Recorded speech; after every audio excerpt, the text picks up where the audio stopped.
நாம் தியானிக்கும்படியாய் சகரியா தீர்க்க தரிசன புஸ்தகம் அதனுடைய 9வது அதிகாரம், சகரியா தீர்க்க தரிசன புஸ்தகம் அதனுடைய 9வது அதிகாரம் 9வது வசனத்தை வாசி கேட்போம்.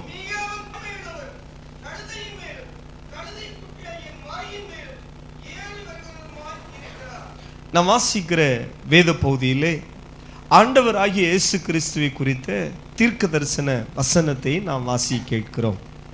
ஆண்டவராகிய இயேசு கிறிஸ்து இந்த உலகத்தில் பிறப்பதற்கு பல நூற்றாண்டுகளுக்கு முன்பாகவே அவர் பிறப்பார் என்றும் அவருடைய ஊழியம் இப்படியாக இருக்கும் என்று சொல்லியும் அநேக தீர்க்கதரிசிகள் முன்னறிவித்தார்கள். குறிப்பாக இன்றைக்கு உலகம் முழுவதும் ஆண்டவராகிய இயேசு கிறிஸ்துனுடைய பாருங்கள் பாடு மரணங்களை தியானித்து கொண்டிருக்கிற இந்த நாட்களில் இந்த ஒரு வாரத்தையும் பாடுகளின் வாரம் அல்லாவிட்டால் பாடுபடும் வாரம் என்று சொல்வார்கள்.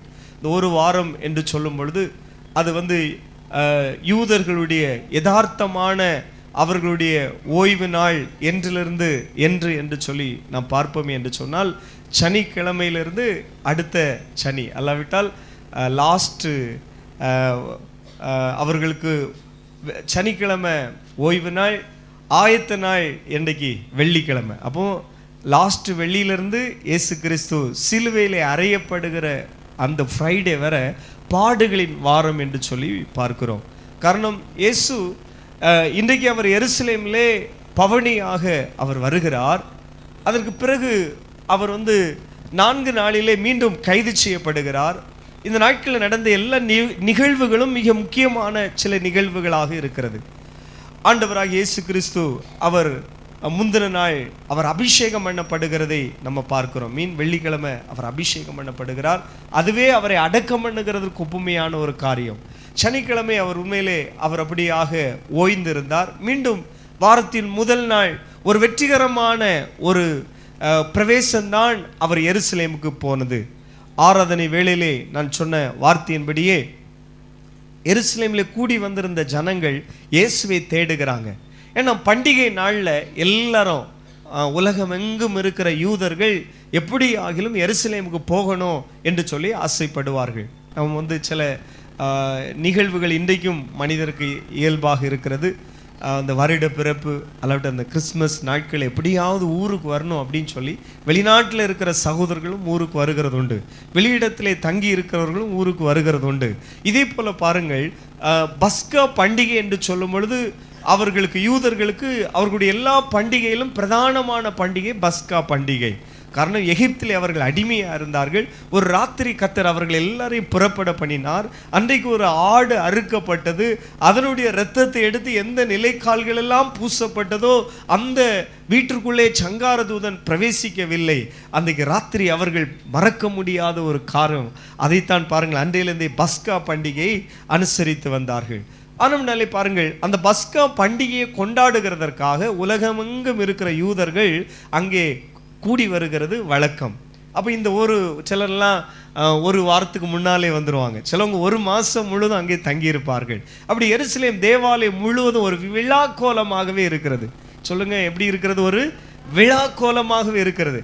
ஆனால் வந்தவர்கள் இப்பொழுது யாரை அதிகமாக தேடுறாங்கன்னா அந்த இயேசுவை தேடுறாங்க. ஏன்னா நிறைய பேர் கேள்விப்பட்டிருந்தாங்க, ஆனால் என்ன செய்யலை, பார்த்தது கிடையாது. இயேசுவை பார்த்தது கிடையாது. ஆனால் இயேசுவை கேள்விப்பட்டிருக்கிறாங்க. அவருடைய அற்புதங்களை எல்லாம் கேள்விப்பட்டிருக்கிறாங்க. இயேசுவை கேள்விப்பட்டபடினாலே அவரை பார்ப்பதற்கு அநேகர் ஆசைப்பட்டார்கள். யோவான் அதை தெளிவாக சொல்லுகிறார். ஆனால் பாருங்கள், இந்த நிகழ்வை சகரியா இயேசு கிறிஸ்து பிறப்பதற்கு பல நூற்றாண்டுகளுக்கு முன்பாகவே ஊழியம் செய்தவர். அவர் முன் அறிவிக்கிறார், சீயோன் குமாரத்தியே மிகவும் நீ களிகூறு, மிகவும் நீ சந்தோஷப்படு. பைபிள் பாருங்கள், யூதர்களை அல்லவிட்டால் இஸ்ரவேல் ஜனங்களை சீயோன் குமாரத்தியே என்று சொல்லி அழைக்கிறது. அதே போல ரட்சிக்கப்பட்ட தேவ பிள்ளைகள் யாரெல்லாம் ஆண்டவராகிய இயேசு கிறிஸ்துவின் மணவாளனை பாருங்கள் தன்னுடைய மணவாளனாக சோத்திர விசுவாசித்து அவருக்கு பிரியமாக வாழ அர்ப்பணித்திருக்கிறார்களோ, நம்மையும் இன்றைக்கு பைபிள் என்ன சொல்கிறது என்று சொன்னால் சீயோன் குமாரத்தியே என்று சொல்கிறது. அல்லேலூயா. அல்லவிட்டால் சியோனே என்று சொல்லுகிறது. ஆமென், பிரைஸ் காட். அப்படி என்று சொன்ன அந்த வார்த்தை, இந்த காலவேளை வசனத்தை கேட்கிற தேவ பிள்ளையே, சியோன் குமாரத்தியே நீ மிகவும் என்ன செய், களிகூறு. அல்லேலூயா. அடுத்தது, எருசலேம் குமாரத்தியே நீ கம்பீரி. இது எருசலேம்ல இருக்கிற பெண்களை மட்டுமல்ல, முழு ஜனங்களையும் சியோனே என்று சொல்லுகிறது. பக்கத்தில் இருக்க ஆளுக்கு கையை பிடிச்சு சொல்லுங்க பாப்போம், சியோனே நீ களிகூறு. அல்லேலூயா, ஆமென், பிரைஸ் காட். சிரிச்சிட்டே சொன்னாங்களா, மும்முன்னு சொன்னாங்களா? சோத்திரம், கர்த்தர் நல்லவர். பைபிள் சொல்லுகிறது கர்த்தருக்குள்ள எப்பவுமே எப்படி இருக்கணும், சந்தோஷமா இருக்கணும். அவர்களுக்கு தானியமும் திராட்சரசமும் பெருகி இருக்கிற காலத்தில் இருக்கிற சந்தோஷத்தை காட்டிலும் அதிக சந்தோஷத்தை கர்த்தர் எங்கே தந்திருக்கிறாரு, என் இருதயத்தில். நம்முடைய இருதயத்தை சந்தோஷத்தினாலே நிரப்புகிற கர்த்தருக்கு கரங்களை தட்டி ஒருக்க நன்றி செலுத்துவோமா? எத்தனை பேரும் சமாதானம் இல்லாமல் இருக்கிற இந்த உலகத்துல, எத்தனை பேரும் சந்தோஷம் இல்லாமல் இருக்கிற இந்த உலகத்துல கர்த்தர் நம்முடைய இருதயத்துல சந்தோஷத்தினாலே நிரப்பி வைத்திருக்கிறாரே. ஆமென். எத்தனை பேர் வசனத்தை விசுவாசிக்கிறீங்க? உங்கள் துக்கம் சந்தோஷமாய் மாறும். எந்த விஷயத்துல எல்லாம் நீங்க துக்கமா இருக்கிறீங்களோ அதுலயும் கர்த்தர் களிகூற பண்ணுவார். ஆமென். அப்ப வசனம் பாருங்க, சியோன் குமாரத்தியே நீங்க மிகவும் களிகூறு. Price God. எருசலேம் குமாரத்தியே நீ கம்பீரி. காரணம் என்னவென்று சொன்னால், உன் ராஜா, ஆமென், பாருங்க, உன்னிடத்தில் என்ன செய்கிறார், வருகிறார். நம்முடைய ராஜா நம் நடுவுல ஆல்ரெடி இருக்கிறார், நமக்குள்ள இருக்கிறார். எத்தனை பேர் கையை உயர்த்தி சொல்லுகிறீங்க, அவர் எனக்குள்ள இருக்கிறார்? சொல்லுங்க, என் ராஜா எனக்குள்ள இருக்கிறார். சோத்திரம். எத்தனை பேர் வாயை திறந்து சொல்லுகிறீங்க, என் ராஜா எனக்குள்ள இருக்கிறார்? ஆமென், அல்லேலூயா. நான் அவர் ஆலயம், எனக்குள்ள இயேசு. நம்முடைய ராஜா நமக்குள்ள இருக்கிறார். நம் ராஜா நம் நடுவிலே வாசம் பண்ணுகிறார். இந்த மகிமையான அனுபவத்துக்காய் கர்த்தரை ஸ்தோத்திரம் பண்றேன். அப்ப ஏன் நம்ம சந்தோஷமா இருக்கணும், ஏன் நம்ம களி கூறணும்னா, ராஜா என்னோடு கூட இருக்கிறார். அல்லேலூயா. அவர் மட்டும் நம்ம கூட இல்லாவிட்டால் நம்முடைய துக்கத்துல என்றைக்கோ நாம் மாண்டிருப்போம். அவர் மட்டும் நம்ம கூட பிரயாணம் பண்ணாவிட்டால் நம்ம என்றைக்கோ அழிந்திருப்போம். நம்முடைய வாழ்க்கை பயணத்துல, குடும்ப வாழ்க்கையில, தனிப்பட்ட வாழ்க்கையில அவர் நம்ம கூட இருக்கிறபடினால்தான் நாம் நிர்மூலமாகாமல் இருக்கிறது. கைகளை உயர்த்தி எத்தனை பேர் ஆமென் சொல்றீங்க? இன்னும் சத்தமா அல்லேலூயா. அப்போ நம்ம களி கூறணும், எப்பவும் மகிழ்ச்சியா இருக்கணும். காரணம், சாலேமின் ராஜா, ஆமென், நமக்கு சொந்தமானவர். அவர் நம்ம கூட இருக்கிறார். Praise God. நம்மை போல நாம் அனுபவிக்கிற சில பிரச்சனைகள், சிலவங்க எல்லாம் இந்த கிதியோன் கேட்டது போல, கிதியோனை பார்த்து தூதன் கேட்கிறான், பராக்கிரமசாலியே கர்த்தர் உன்னோடு கூட இருக்கிறான். இவருக்கு பெரிய கொஸ்டின், கர்த்தர் ஏன் கூட இருந்தா நான் ஏன் இந்த தீமையெல்லாம் நான் என்ன செய்யணும், நாங்கள் அனுபவிக்கணும்? அவங்க மீதியானியர்கள் இவங்க கஷ்டப்பட்டு பாருங்க, இந்த உழைத்து, அல்லவிட்டால் ஒரு பயிர் அறுப்பு காலத்தில் வரணும்னா அதுக்கு பின்னால் நிறைய பிரயாசம் இருக்கிறது. கோதுமை அறுவடை வேளையில் மீதியானியர்கள் அதை கொண்டு போயிடுவாங்க. அப்போ இவன் பாருங்க, அவர்கள் கைக்கு தப்புவிக்கும்படியாக அவன் களத்தில் தைரியமானு போரடித்து கொண்டிருக்கிறான். வர்றது போல் என்ன செய்யலாம், பார்க்கலாம் என்று சொல்லி. ஆனால் அவன் பக்கத்தில் தான் போய் உட்கார்ந்து தூதன் பார்த்துட்டே இருக்கிறார். அவனுடைய தைரியத்தையும் அவனுடைய துணிச்சலையும், ஏன் ஆசீர்வாதத்தை நான் மீதியானருக்கு என்ன செய்ய மாட்டேன், ஒப்பு கொடுக்க மாட்டேன். அவனுக்குள்ள கொஞ்சம் தேவனை குறித்த அறிவு இருக்கிறது. அதனால தான் பாருங்கள், அவன் சொன்னான், பாருங்கள், எங்கள் எகிப்திலிருந்து எங்கள் பிதாக்களை தேவன் கொண்டு வந்தாரு, அவங்கள நடத்தினார், இதெல்லாம் குறித்து நாங்கள் கேள்விப்பட்டிருக்கிறோம். இப்போ ஏன் இந்த துன்பத்தை நாங்கள் என்ன செய்யணும், அனுபவிக்கணும்? கர்த்தர் உன்னோடு கூட இருக்கிறார் என்று சொன்னோன்னு அவனால் பொறுத்து கொள்ள முடியல. கர்த்தர் என்னோடு கூட இருப்பாரே, ஆனால் ஏன் இந்த பாடுகளெல்லாம் நான் என்ன செய்ய வேண்டி இருக்கிறது, அனுபவிக்க வேண்டி இருக்கிறது? கிதியோனே, ஆமென், பாருங்கள், நியாயாதிபதிகளுடைய லிஸ்ட்ல உன் பேர் வரணும், விசுவாச பட்டியலுடைய லிஸ்ட்ல உன் பேர் என்ன செய்யணும், வரணும். உன்னை ஆண்டவர், ஆமென், பாருங்கள், மகிமைப்படுத்த விரும்புகிறார். உன்னை கொண்டு ஏதோ செய்ய விரும்புகிறாரு. உன்னை கொண்டு ஏதோ ஒரு திட்டம் இருக்கிறது. அதனால தான் உன் கூட இருக்கும் பொழுது பாருங்கள், நம்ம அனுபவிக்கிற நிறைய பிரச்சனைகள்லாம் சில உலக மனுஷன்லாம் என்ன செய்திட மாட்டான், தாங்கிட மாட்டான். இதுக்கு முன்னால் அவன் வேற ஏதாவது அந்த மார்க்கங்களை தேடி இருப்பான். சிலவன் பாருங்கள் பின்வாங்கி போயிருப்பான், சிலவன் வாழ்க்கையை முடிச்சிருப்பான், சிலவெல்லாம் எங்கேயாவது ஓடி இருப்பான். வாழ்க்கையில் இருக்கிற பிரச்சனைகளை தாங்க முடியாமல் மனிதர் செய்கிற நிகழ்வுகளை நாம் பத்திரிகையிலே அனுதினமும் பார்க்கிறோம். ரொம்ப சங்கடமாக இருக்கும். சிலவங்க கடன் பாரத்தை சந்திக்க முடியாதபடிக்கு குடும்பமாக தற்கொலை பண்ணுகிறார்கள்.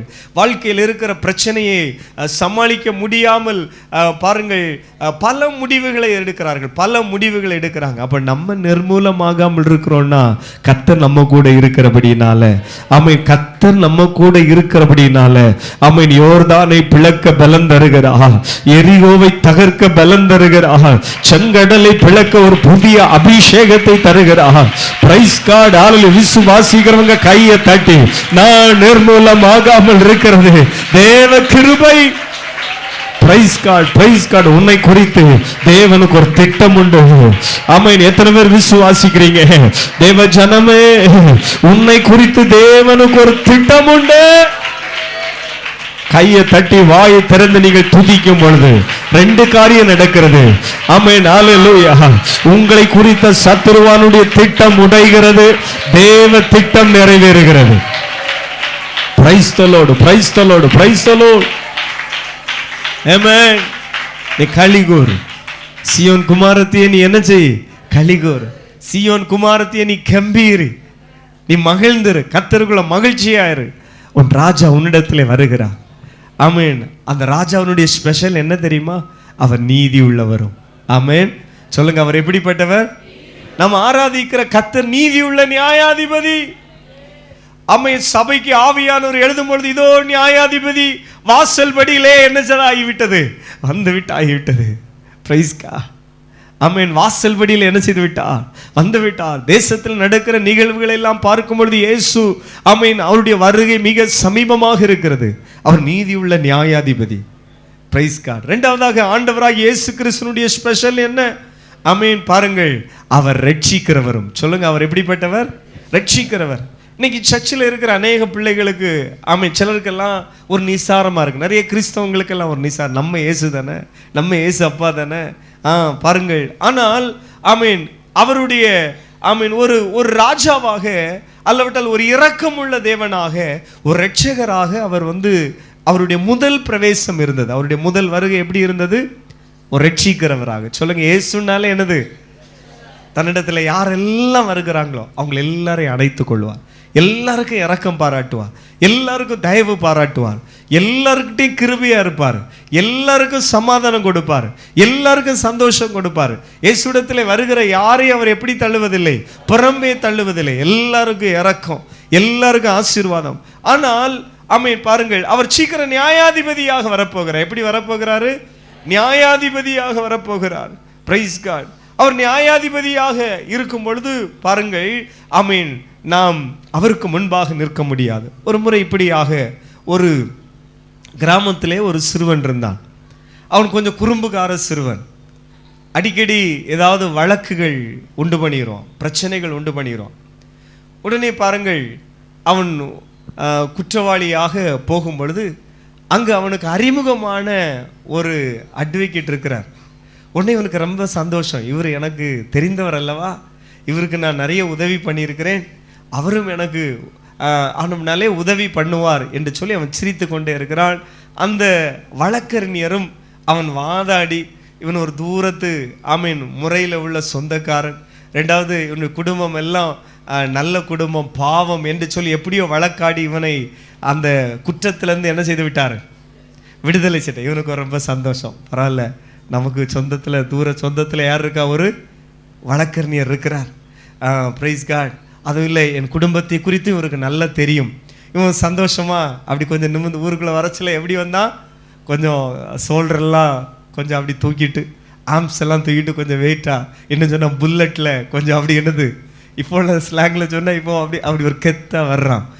பாருங்கள், அடுத்தது பாருங்கள், மீண்டும் ஊரில் வந்த ஒரு சில நாட்களில் மறுபடியும் இவனுக்கு இன்னொரு டீமுக்கும் ஒரு சின்ன பிரச்சனை ஆயிட்டு. மீண்டும் பாருங்கள், இவனுக்கு கேஸ் வழக்கு, ஒரு களவு கேஸில் மாட்டிட்டான். இவனை மறுபடியும் பாருங்கள், களவு கேஸ் ஒருக்கா மாட்டியாச்சுன்னா அப்புறம் வழக்கு கிடைக்காட்டு ஃபுல்லாக யாருக்குதா? எப்படியும் பாருங்கள், களவு கேஸில் போகிறாரு. இப்போ இவனுக்கு மறுபடியும் ஒரு சந்தோஷம். இவன் நேராக அந்த வைக்கல் ஆஃபீஸுக்கே போயிட்டான். எங்கே போயிட்டான்?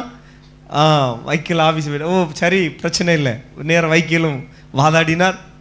இவனை களவு கேஸ்லேருந்து என்ன செய்தாச்சு? வெளியே கொண்டு வந்தாச்சு. இப்போ வந்து சும்மாயா இருக்க முடியும். இப்போ இவனுக்கு கூட கொஞ்சம் ஆட்களே சேர்ந்துட்டாங்க, இவன் கொஞ்சம் கெத்தா. இப்போ இவன்கிட்ட யாரும் மோத முடியாது. இப்போ ரவுடிங்கிற லிஸ்ட்லேயே என்ன செய்யிட்டான், மாறிட்டான். இப்போ எதிர் டீமுக்கும் இவனுக்கும் பாருங்கள், ஒரு நாள் இவனுக்கு விரோதமான ஆட்கள் எழும்புனாங்க. மாறி மாறி இந்த பிரச்சனை, இவர் வந்து ஒரு அடாவடித்தனம் காட்டிகிட்டே இருக்கிறார். இவர் ஒரு பெரிய ஆளாக காண்பித்து கொண்டே இருக்கிறார். யாரையும் மதிப்பது கிடையாது, யாரையும் என்ன செய்கிறது கிடையாது, மதிக்கிறதே கிடையாது. தூஷணமான வார்த்தை, கெட்ட பழக்கங்கள், குடித்து வெறித்து ஊதாரியாக வாழ்கிறான். திடீர்னு என்ன ஆச்சுன்னா, இதே போல் ஒரு இடத்துல பிரச்சனை போன இடத்துல அங்கே ஒரு கொலையே செய்துட்டான். இப்போ ஒரு கொலை குற்றவாளியாய் கையெல்லாம் விலங்கு போட்டு இப்பொழுது வந்து இருக்கிறான். இவனுக்கு ஒரு சந்தோஷம், எப்படி யார் தான் வழக்கறிஞர், நம்ம ஆள் தான், ஏதாவது ஒரு முறை தான் நமக்கு இருக்குமே, நம்ம சித்தப்பா தான், நம்ம மாமா தான், அல்லாட்ட அவர் தானான்னு பார்த்துட்டு இருக்குச்சுல. அவரை தேடி தேடி பார்க்குறான், அவரை காணலை. பார்க்குறதுக்கு வேற ஒரு அட்வொகேட் அங்கே வந்திருக்கிறார். ஆனால் பாருங்க, திடீர்னு பார்க்குறான் எல்லாரும் ஆமீன். பாருங்கள், என்னது டேபிள் அடிச்சு கேட்குது. ஜட்ஜு வர்றாரு. ஜட்ஜை பார்க்குறான். ஜட்ஜு யாரு? இது நம்ம வைக்கல. இவனுக்கு பயங்கர சிரி. நம்ம இத்தனை நாளை நம்மளை கேஸ்லேருந்து ரிலீஃப் பண்ணவர் இப்போ ஜட்ஜ் ஆகிட்டு. அப்போ பிரச்சனையே இல்லை. இவர் காலரை கொஞ்சம் என்ன செய்யிட்டாரு, தூக்கி விட்டுட்டார். அப்படி கம்மியாக இருக்கார். மீசை வேற என்ன செய்யிட்டாரு, முறுக்கி விட்டுட்டு அப்படி இருக்கிறாரு. ஜட்ஜி இவனுக்கு முகத்தையே பார்க்கல. இவன் சிரிப்பான், அல்லாட்ட இவன் இந்த கையெல்லாம் காணிப்பான், ஹாய் சொல்லுவான். ஜட்ஜு இந்த பக்கம் பார்க்கவே இல்லை. ஜட்ஜ் அப்படி ஜம்முனி உட்கார்ந்துருக்கிறாரு. பாருங்கள், இவனுக்கு ஒரு மாதிரி என்னடா இது, ஜட்ஜினுடைய முகம் முன்னால் நம்மளை பார்த்தா ஹாய் சொன்னார், அல்லவிட சிரிச்சாரு, நம்மளை பார்த்தவொன்னு தழுவினாரு, கையெல்லாம் மேலே போட்டாரு. ஆனால் இப்போ என்னென்னா வித்தியாசமாக இருக்கிறாரு. ஜட்ஜ்மெண்ட் வந்தது. டப்படி பாருங்கள், ஜட்ஜ் இவன் செய்த கொலைக்காக இவனுக்கு மரண தண்டனை அறிவிக்கப்படுகிறது எழுதி அவர் சீல் போட்டார். இவனுக்கு பாருங்கள் பொறுக்கவே முடியலை. அவன் ஒரே ஒரு எனக்கு அந்த ஜட்ஜிட்ட பேசணும். பாருங்கள், அவன் கேட்குறான், என்னை இத்தனை வழக்குலேருந்து நீங்கள் ரிலீஃப் பண்ணி விட்டீங்களே, என் மேலே எவ்வளோ இரக்கம் பாராட்டினீங்க, என் மேலே எவ்வளோ தயவு பாராட்டினீங்க, எனக்கு மேலே எவ்வளோ அன்பு வச்சுருந்தீங்க, எனக்கு தூரத்து சொந்தம் அல்லோட சின்ன அந்த குடும்பத்தை எனக்கு தெரியும், இவங்க அம்மா அப்பாவும் அப்படின்னு சொல்லியெல்லாம் எனக்கு இரக்கம் பாராட்டினீங்களே, இப்போ என்னை இப்படி பண்ணிட்டீங்க. உடனே அந்த ஜட்ஜு சொன்னார், நான் முன்னால் ஒரு வழக்கறிஞராக இருந்தேன், உனக்கு காரியத்தை நான் ஜட்ஜ் இடத்துல சொல்லி உனக்காக வாதாடி உன்னை ரிலீஃப் பண்ணேன். ஆனால் இப்போ நான் நியாயாதிபதியாக இருக்கிறேன். நான் அங்கிருந்து நியாயத்தை மட்டும்தான் செய்ய முடியும், நீதியை மட்டும்தான் செய்ய முடியும். என்னை கேட்கிற அன்பு தெய்வ பிள்ளைகளே, ஆண்டவராகிய இயேசு கிறிஸ்து இதோ ராஜா உன்னிடத்திலே வருகிறார். அவர் நீதி உள்ள நியாயாதிபதியாக வருகிறார். இயேசுவுக்கு நிறைய நாமம் உண்டு. அவர் இரக்கமுள்ளவர், அவர் தயவுள்ளவர், அவர் குணமாக்குகிறவர், அவர் ரட்சிக்கிறவர், ஆமென் சொல்லிட்டே போலாம். அவர் அன்பு நிறைந்தவர், அவர் நல்ல மேய்ப்பன், அவர் நல்ல சிநேகிதன், நல்ல மணவாளர், நல்ல நேசர், ஆமென் நிறைய வார்த்தைகளை சொல்லலாம். ஆனால் அவருக்கு ஒரு நாமம் உண்டு, அவர் நீதி உள்ள நியாயாதிபதி. Praise God. சிங்காசனத்திலே உட்கார்ந்து கொண்டு இந்த முழு உலகத்தையும் நியாயம் தீர்க்கிற நியாயாதிபதி இதோ வாசல்படியிலே வந்திருக்கிறார். முழு உலகத்தையும் நியாயம் தீர்க்கிற நியாயாதிபதி. Praise God. ஹல்லேலூயா. இன்னைக்கு கிருபையின் காலம். இன்னைக்கு சர்ச் எல்லாம் திறந்து இருக்கிறது, சபையெல்லாம் இன்னைக்கு திறந்து இருக்கிறது. ஆமீன். பாருங்கள், இந்த கிருபையின் காலம். ஆமீன். பாருங்கள், காலங்களையும் யுகங்களையும் உண்டு பண்ணின கர்த்தர் மனிதனுக்குன்னு சில காலத்தை வச்சிருக்கிறார். மனுகுலத்துக்காக, தேவன் படைத்த மனுகுலத்துக்காக எதை வச்சிருக்கிறாரு, கொஞ்சம் காலத்தை வைத்திருக்கிறார். இது என்ன காலம் தெரியுமா? பூர்வ காலத்திலேருந்தே கலங்கம் இல்லாத காலம் இருந்தது. மனிதன் வந்து பாருங்கள் கலங்கமில்லாத காலம். அவர்கள் ஏதேன் தோட்டத்திலே அவர்கள் கலங்கமில்லாமல் இருந்தார்கள். அதன் பிறகு பாருங்கள் மனசாட்சியின் காலம் இருந்தது. அவனுக்கு ஒரு மனசாட்சிப்படி வாழ்ந்தான்.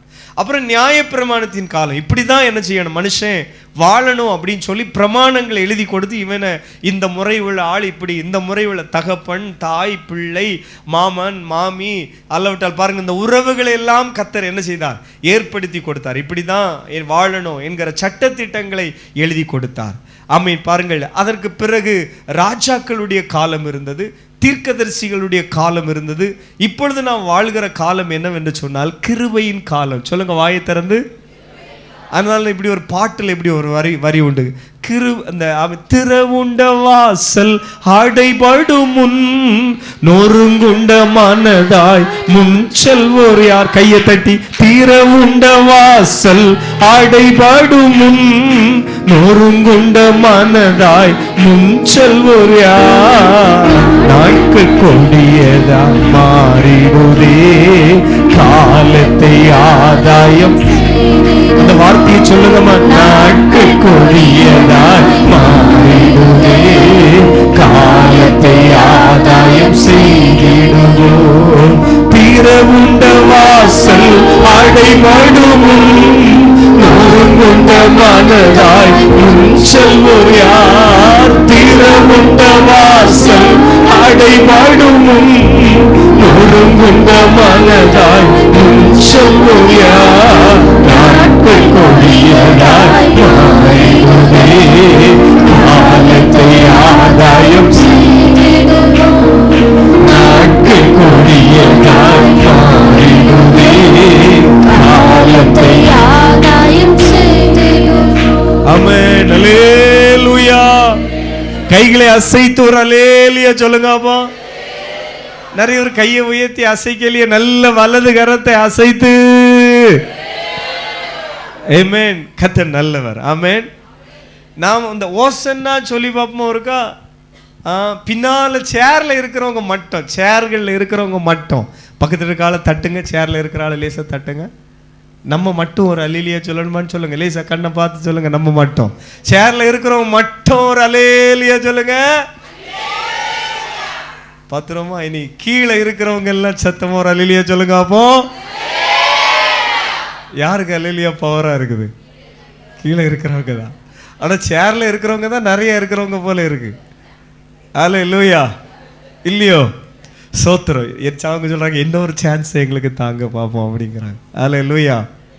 கர்த்தர் நல்லவர். ஆமென். இன்னும் வாயை திறந்து ஆமென் சொல்லுங்க. கர்த்தர் நல்லவர். அல்லேலூயா. இயேசு நல்லவர். ஆமென். பக்கத்துல காட்டு மீட்டு சொல்லுங்க. நீங்க வாயை திறந்து சோத்திரம் பண்ணாட்டு சில கல்லுகளை கொண்டு வந்து ஆண்டவர் என்ன செய்ய வைப்பாரு.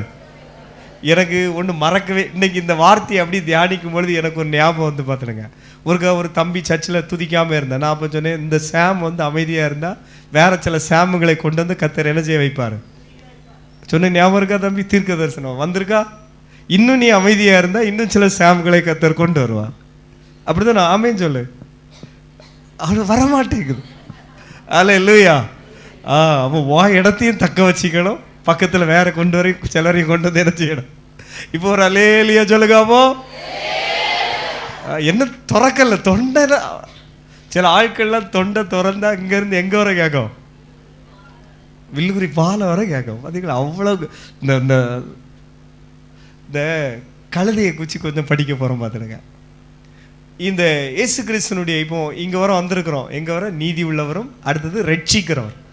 அடுத்த வார்த்தையை வந்துட்டு கழுதைக்கு வந்துடும் பாருங்க. அப்போ ரட்சிக்கிறவர், இயேசு ரட்சிக்கிறவர். இன்னைக்கு அப்போ கிருபையின் வாசல்மா. இந்த நோவாவுக்கு பேழை வந்து வாசலை யார் பூட்டினா? கர்த்தர் பூட்டினார். இதே போல மனம் திரும்புவதற்கு, ரட்சிக்கப்படுறதுக்கு, ஸ்நானப்படுறதுக்கு, அபிஷேகம் படுறதுக்கு, பரிசுத்தமாக வாழ்றதுக்கான காலம் தான் இந்த காலம். சர்ச்சை டோரை கர்த்தர் க்ளோஸ் பண்ணுவார். ஆமீன். பாருங்கள், அவ்வளோதான். இந்த கிருபையின் காலம் முடிய போகுது. பிள்ளைங்கெல்லாம் கவனிங்கம்மா. ஏன் மனம் திரும்பணும், ஏன் பரிசுத்தமாக வாழணும், ஏன் ஆண்டவர் பிரியமாக வாழணும். இந்த கிருபையின் வாசல் என்ன செய்ய போகுது? அடைக்க. இந்த காலம் ஸ்டாப் ஆகுது. சபையினுடைய காலம் முடிய போகுது. மனம் திரும்புவதற்காக, ரட்சிக்கப்படுறதுக்காக இன்னைக்கு யார் வேணாலும் வந்து மனம் திரும்பலாம். அடுத்த சண்டே ஞானஸ்நான ஆராதனை இருக்கிறது. சில ஞானஸ்நானம் கேட்டிருக்கிறாங்க. யார் வேணாலும், நீங்களே யாராவது ஞானஸ்நானம் எடுக்கணும், ஏசப்பா பிரியமா வாழணும்னா ஆமீன் ஒப்புக்கொடுங்க. இது கிருபையின் காலம். இந்த தேசத்தில் நடக்கிற நிகழ்வுகள், உலகத்தில் நடக்கிற நிகழ்வுகள் எல்லாம் பார்க்கும்பொழுது இனியும் காலம் செல்லாது. இந்த கிருபையின் இதை வந்து கிருபையை போக்கடித்தார்கள். ஆவியான சபைக்கு எழுதும்பொழுது நிறைய பேர் கிருபை என்ன செய்கிறாங்க? போக்கடிக்கிறாங்க. இந்த கிருபையின் காலத்தை போக்கடிச்சிடக்கூடாது. இயேசு எருசலேமை பார்த்து இந்த பிரயாணத்தில் தான் அவர் அழுது சொல்றார். எருசலேமை பார்த்து அழுகிறார். உனக்கு கிடைத்த இந்த நாளிலாவது சமாதானத்துக்கு ஏற்றவைகளை நீ அறிவாயானால் உனக்கு, ஆனால் அது உன் கண்ணுக்கு இப்பொழுது என்ன செய்யப்பட்டிருக்கிறது? நிறைய பேருக்கு இந்த கிருபையின் காலம் கண்ணுக்கு மறைக்கப்பட்டிருக்கிறது. இது வந்து பிரயாசப்படணும், பரிசுத்தமாய் வாழணும். நல்லா உழைக்கணும். உழைக்கிற சகோதரர்கள் இருக்கிறீங்க, நல்ல உழைக்கிற சகோதரிகள் இருக்கிறீங்க, நல்ல வேலை செய்யணும், ஹார்ட் ஒர்க் பண்ணணும், எப்பவும் உங்களை பிஸியாக வச்சுக்கணும். ஆனால் அதன் நடுவில் கர்த்தரோடு கூட சஞ்சரிக்கணும், நல்லா பாடணும், நல்ல ஸ்தோத்திரம் பண்ணணும், பைபிளை நல்லா உட்கார்ந்து தியானிக்கணும். ஆமென், அல்லேலூயா. சத்தமா ஒரு அல்லேலூயா சொல்லுங்களேன். அவரோடு கூட சஞ்சரிக்கணும், அவரோடு கூட வாழணும். ஒரு ஏனோக்கு தேவனோடு கூட சஞ்சரித்து கொண்டு அப்படி என்ன செய்யாமல் போனான், காணப்படாமல் போனான். இதே போல சபை எடுத்துக்கொள்ளப்பட போகிறது. இயேசு சீக்கிரம் வரப்போகிறார். அப்படி வருகைக்கு நம்ம ஆயத்தப்படணும். பிரைஸ் கார்டு, பண்டிகைகளும் கொண்டாட்டங்களும் பாருங்கள், அதெல்லாம் நல்லதுதான். ஆனால் அடுத்த பண்டிகைக்கல்ல நம்ம ஆயத்தப்படுகிறது. ஆமென், இயேசு கிறிஸ்துனுடைய வருகைக்கு ஆயத்தப்படணும். அல்லேலூயா. ஆமாம், அன்பு தேவ பிள்ளைகளை, ஆனவனாலே ஆமென், இயேசு ஆமென் தாழ்மை உள்ளவர். ஏன் ஆண்டவர் வந்து பாருங்கள், இயேசுக்கு இந்த ஸ்பெஷல் கேரக்டரே எப்படிப்பட்டவர்? அதனால ஆண்டவரை சேவிக்கிற நமக்குள்ள என்னது இருக்கணும்? தாழ்மை இருக்கணும். சொல்லுங்க, ஆண்டவரை சேவிக்கிற நமக்குள்ள என்ன இருக்கணும்? தாழ்மை இருக்கணும். நம்ம தலைவன் எப்படியோ அப்படிதான் யாரு? தொண்டர்கள். அப்ப இயேசுக்கு பெஸ்ட் கேரக்டர், அவர் எப்படிப்பட்டவர்? தாழ்மை உள்ளவர். அவர் தாழ்மை உள்ளவர் ஆனபடினாலே அவர் அந்த வேளையிலும் பாருங்கள், இயேசு கிறிஸ்து கழுதையை தெரிந்தெடுத்தார். அடுத்து நம்ம வாசிக்கிறோம், அவர் கழுதையின் மேலும். இயேசு எப்படி வந்தாரு? கழுதையின் மேலும். இந்த பகுதியிலே வருகிற முக்கியமான சில நிகழ்வுகளை தியானிக்கிறோம். ஃபர்ஸ்ட் சீஷர்களுக்கு கட்டளையிடுகிறார். மத்திய எழுதின சுவிசேஷத்துக்கு வந்து வைப்போம், 21வது அதிகாரம். அவர் வந்து சீஷர்களை பார்த்து சொல்லுகிறாரு. 21வது வசனம் எல்லாம் சேர்ந்தே ஒருக்கா சத்தமா வாசிக்கிறோமா? 21வது அதிகாரம் அப்படி 1லிருந்து 5 வரை. 21வது அதிகாரம் மத்திய எழுதின சுவிசேஷம் 21 அதனுடைய 1லிருந்து 5 வரை சேர்ந்து சத்தமா வாசிக்குமா? அவர்கள் எருசலேமுக்கு சமீபமாய் சேர்ந்து ஒலிவ மலைக்கு அருகான பெத்லகேம் வந்தபோது இயேசுவானவர் சீஷரில் 2 பேரை நோக்கி, உங்களுக்கு எதிரே இருக்கிற கிராமத்துக்கு போங்கள். போன உடனே அங்கு ஒரு கழுதையும் அதோடு கூட ஒரு கழுதை குட்டியும் கண்டிருக்க காண்பீர்கள். அவைகளை அவிழ்த்து என்னிடத்திலே கொண்டு வாருங்கள். ஒருவன் உங்களுக்கு எதாகிலும் சொன்னால் இவைகள் ஆண்டவருக்கு வேண்டுமென்று சொல்லுங்கள், உடனே அவைகளை அனுப்பிவிடுவான் என்று சொல்லி அவர்களை அனுப்பினார். இதோ உன் ராஜா சாந்த குணமுள்ளவராய் கழுதையின் மேலும் கழுதை குட்டியாகிய மரியின் மேலும் ஏறி கொண்டு உன்னிடத்தில் வருகிறார் என்று சீயோன் குமாரத்திக்கு சொல்லுங்கள் என்றார். தீர்க்கதரிசியினால் உரைக்கப்பட்டது நிறைவேறும்படி இதெல்லாம் நடந்தது. ஆமென். இந்த பகுதியைத்தான் சகரியா பல நூற்றாண்டுகளுக்கு முன்பாகவே தீர்க்க தரிசனம் உரைத்தார். அங்கே வருகிற முக்கியமான சிலவற்றை பார்க்கிறோம். ஃபர்ஸ்ட் 2 சீஷர்கள் குறித்து பார்க்கும் பொழுது பல வேளையிலே இயேசு கிறிஸ்துவோடு கூட பிரயாணம் பண்ணாங்க. இதை இமேஜின் பண்ணி பாருங்க, அவங்களுக்கு ஒரு புதிய ஜாப்.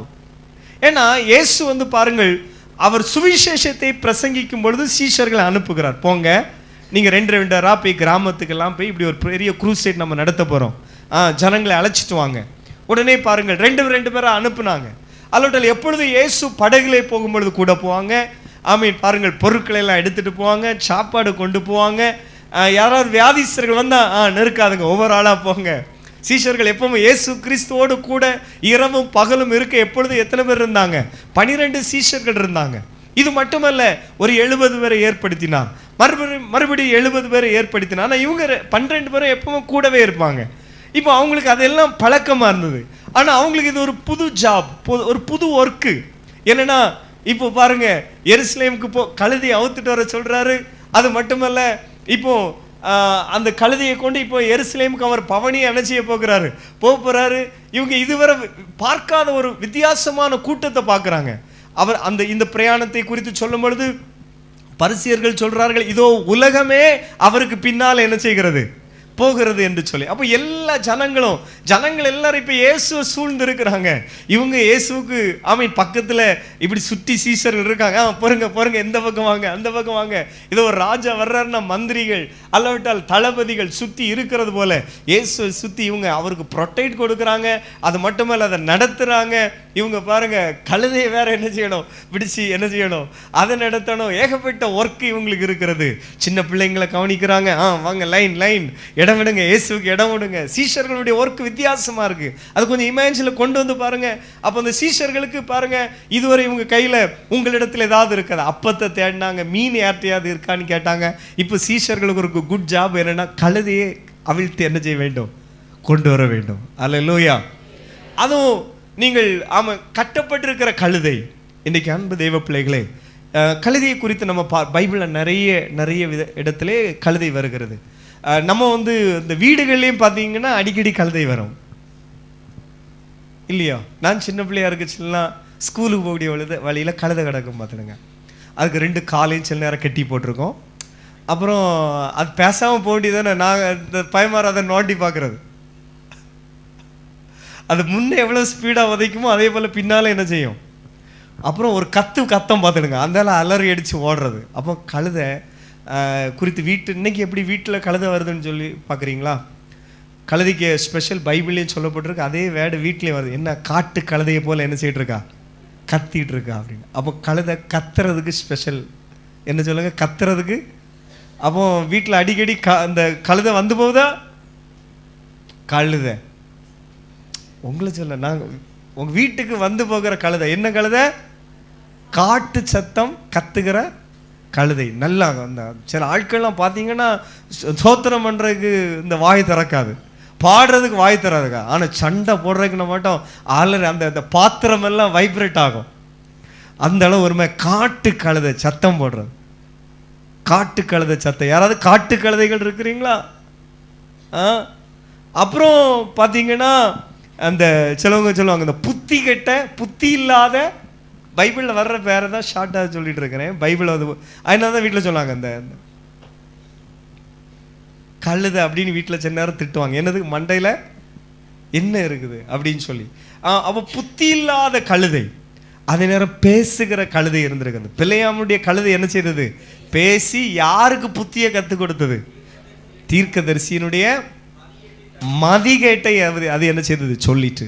அப்போ பாருங்க, ஆண்டவன் நினைத்தா சாதாரணமா அற்பமா பேசுகிற கழுதை இன்னும் சொல்லிட்டே போலாம். வழி தப்பி திரிந்த கழுதை. யாருக்கு கழுதை வழி தப்பி தெரிஞ்சு? சவுலுக்கு வீட்டில் உள்ள கீசுக கழுதை திடீர்னு எங்க போச்சு? காணாம போச்சு. இன்னைக்கு நிறைய அப்படிதான். சில உங்களை கழுதைன்னு சொல்றதுக்கு சங்கடப்படுறீங்கன்னா, ஐயா நானும் ஒரு கழுதை ஐயா, ஆனால் இயேசுவை சுமக்கிற கழுதை. அல்லேலூயா. எத்தனை பேர் நீங்க சொல்றீங்க? ஆமா, இயேசுவை சுமக்கிற கழுதை. அல்லேலூயா. கையை உயர்த்தி ஆமென் சொல்லுங்களேன். அப்போ காணாமல் போன கழுதை. நிறைய கழுதைகள் அப்படிதான் என்ன செய்யல, காணாம போகுது. அப்பப்போ சொல்லுங்க, அப்பப்போ என்ன செய்ய போகுது? காணாம போகுது. இனி பாருங்கள், ஆசீர்வாதத்துக்கும் அது லிஸ்ட்ல வருது பாருங்க. இந்த பிதாக்களுடைய ஆசீர்வாதத்தை சொல்ல ஃபர்ஸ்ட் எது சொல்றார் ஆண்டவர்? திரளான ஆடுகளும், அடுத்தது திரளான மாடுகளும், அடுத்தது 3வது இடம் பிடிக்கிறதுனா திரளான கழுதைகளும். கழுதை ஒரு எஜமானிட்ட நிறைவான கழுதை இருக்கும். மோசேனுடைய காலத்திலேருந்தே அப்படித்தான். எஜமானிட்ட நிறைவான கழுதை இருக்கும். அது அதனுடைய பெஸ்ட் இந்த ஒரு குணம் என்னன்னா, நல்ல ஹார்ட் ஒர்க் பண்ணும், நல்ல சுமை சுமக்கும். இப்போ தான் இது சமீபத்தில் இந்த எலெக்ஷன்லாம் வருது. சில இடத்துல ஓட்டு பெட்டியெல்லாம் கொண்டு போகிறது இப்போவும் எதை பயன்படுத்துகிறாங்க? கழுதையை பயன்படுத்துகிறாங்க. அப்போ பாருங்கள், நல்ல சுமை சுமக்கும். துணி வெளுப்பாங்க பார்த்தீங்களா, அவங்க வந்து தான் லாஸ்ட் இடகாலத்தில் வர அவங்க வீடுகளில் என்ன செய்தது இருந்தது. ஆற்றுக்கு குளிக்க அவங்க துணியெல்லாம் துவைக்க போச்சு, 2 மூட்டையை போகும். அது நல்ல பொதி சுமக்கும், நல்ல மூட்டை சுமக்கும். அதுக்கு கொஞ்ச காலத்துக்கு முன்னால் உப்பு விற்கிறவரும் விரை விற்கிறவரும் அப்புறம் சும்மா விவசாய நிலத்துக்கு எல்லாம் அது என்ன செய்தது? பயன்பட்டது. இப்படியே பாருங்க, நல்ல ஹார்ட் ஒர்க் பண்ண, நல்ல சுமை சுமக்கும். இப்படிப்பட்ட கழுதைக்கு இப்போ ஒரு ஸ்லாக்கியம் கிடைத்திருக்கு, ஒரு லாட்ரி அடிச்சிருக்கு. யாரை சுமக்கிறதுக்கு? இயேசுவை சுமக்க. அல்லேலூயா சொல்லுங்களேன். அப்போ ஃபாதர் பெர்க்மான்ஸ் இப்படி தான் சொல்கிறார், இந்த உலகத்தில் நிறைய பேர் பாவத்தினால கட்டப்பட்டிருக்கிறாங்க, சாபத்தினால கட்டப்பட்டிருக்கிறாங்க, பிசாசுனால கட்டப்பட்டிருக்கிறாங்க, வியாதியினால் கட்டப்பட்டிருக்கிறாங்க, ஏதோ ஒரு விதத்தில் கட்டப்பட்டிருக்கிறாங்க. அதனால தான் கட்டப்பட்ட மனிதரெல்லாம் கட்டவிழ்க்கப்பட வேண்டும், காயப்பட்ட மனிதரெல்லாம் கல்வாரி வர வேண்டும். கர்த்தர் உன்னை காண வேண்டும். கையை தட்டி கட்டப்பட்ட மனிதரெல்லாம் கட்டவிழ்க்கப்பட வேண்டும். காயப்பட்ட மனிதரெல்லாம் கல்வாரி வர வேண்டும். கர்த்தர் உம்மை காண வேண்டும். ஆமென். அல்லேலூயா.